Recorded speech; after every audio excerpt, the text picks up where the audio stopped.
Project क्या showcase कर रहा है ये मैं पीछे भी एक इंटरव्यू में बता चुका हूँ कि बेसिकली हम एक बना तो क्राइम थ्रिलर ही रहे हैं, लेकिन थोड़ा सा डिफरेंस इसमें ये है कि हम इसमें ये चीज़ बताना चाहते हैं कि कितना भी होशियारी से जुर्म क्यों ना किया जाए, लेकिन कहीं ना कहीं जुर्म अपनी ज़ुबान खुद बोलता है, गुनाह अपनी पोल खुद खोलता है। ये बात हम कहना इसमें चाह रहे हैं। और इसके आगे के जो सीजन्स बनेंगे तो बैकड्रॉप्स अलग होंगे, कैरेक्टर्स अलग होंगे, लेकिन ये बेसिक थीम हमारी हमेशा सेम रहेगी। और इसीलिए इसका टाइटल हमने द क्रिस क्रॉस डील रखा है, यानी कि जुर्मों की क्रिस क्रॉस डील है ये। एक मुजरिम दूसरे मुजरिम के लिए जुर्म करता है।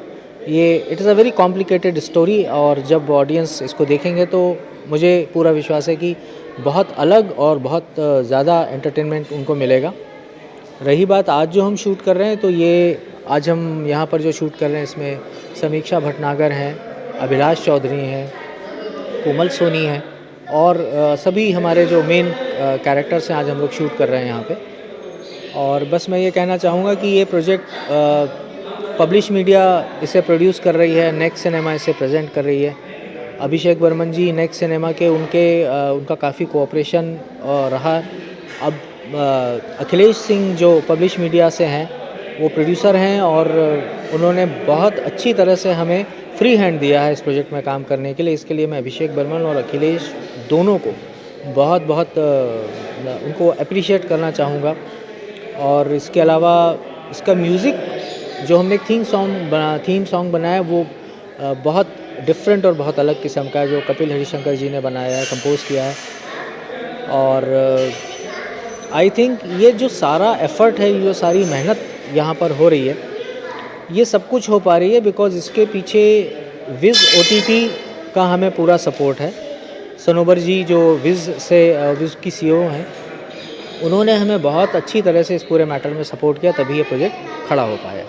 ये भी जानना चाहूँगा, जितने कलाकार हैं पहले से उनको काम करने का अनुभव है, या वेब सीरीज मीडियम हो या टीवी या फिल्म, तो किस तरह से चयन किया उनका, और क्या करना चाहिए जितने भी कलाकार हैं उनके बारे में? ये कलाकार जितने भी हैं जिनके मैंने नाम लिया, समीक्षा तो काफ़ी वेल नोन है, इवन अभिलाष भी he is doing very good currently. Komal वगैरह सब दे आर ऑल एक्सपीरियंस्ड, लेकिन चयन का एक सीधा सा क्राइटेरिया ये था कि जो कैरेक्टर्स हैं उन पे एक्टर सूट करनी चाहिए, और स्क्रिप्ट जो है वो बहुत ज़्यादा डिमांडिंग है, तो एक्टर्स जो हैं वो कैरेक्टर की डिमांड को परफॉर्मेंस वाइज पूरा कर पाएँ। एंड आई थिंक जो सारा हमारा ये कास्टिंग हुआ है, अभी तक मुझे ऐसा लग रहा है कि they are fulfilling the requirement of the script and the characters. एक वेब सीरीज जो मीडियम मतलब बहुत नया नहीं है इंडिया में, या बहुत पुराना भी नहीं कह सकते हैं, लेकिन जो काम करने का तरीका होता है वो टीवी और फिल्म से कितना डिफरेंस मानते हैं?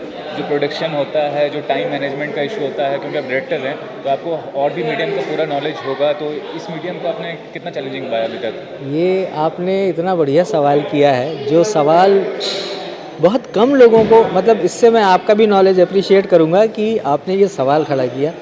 ये बारीकी, ये सवाल बहुत कम लोग इसके बारे में बात करते हैं, और बहुत कम लोग मेरे ख्याल से जानते हैं, ऐसा तो मैं नहीं कह सकता, लेकिन इसके बारे में बात बहुत कम होती।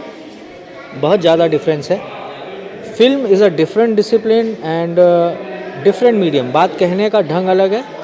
2.25 घंटे का टाइम होता है हमारे इंडिया में, इंटरनेशनली 1.5 घंटे का वक्त होता है। जो आपको कहना है, जैसे कहना आप उसमें कहें। और टीवी शोज़ तो बात ही अलग होती है, उसमें तो कहते ही जाना है आपको।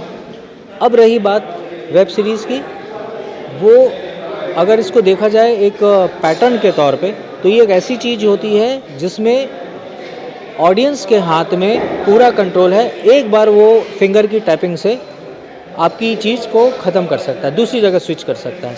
तो आपको उतना ही ग्रिपिंग बनाना है कि वो OTT पर उसको देखता रहे, लेकिन at the same time when you come to the execution, as you said, execution and shooting and making, आपको इस चीज़ का भी ध्यान रखना पड़ता है कि it is not a film.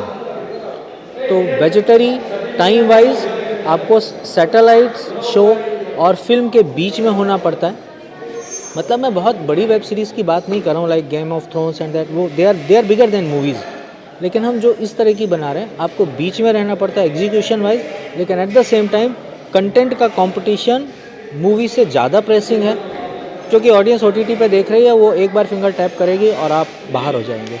और सैटेलाइट शो से इसलिए ज़्यादा चैलेंजिंग होता है क्योंकि चीज़ लंबी है लेकिन वो क्रिस्प होनी चाहिए। ये मुझे समझ में आया and I am trying to maintain the best as I can.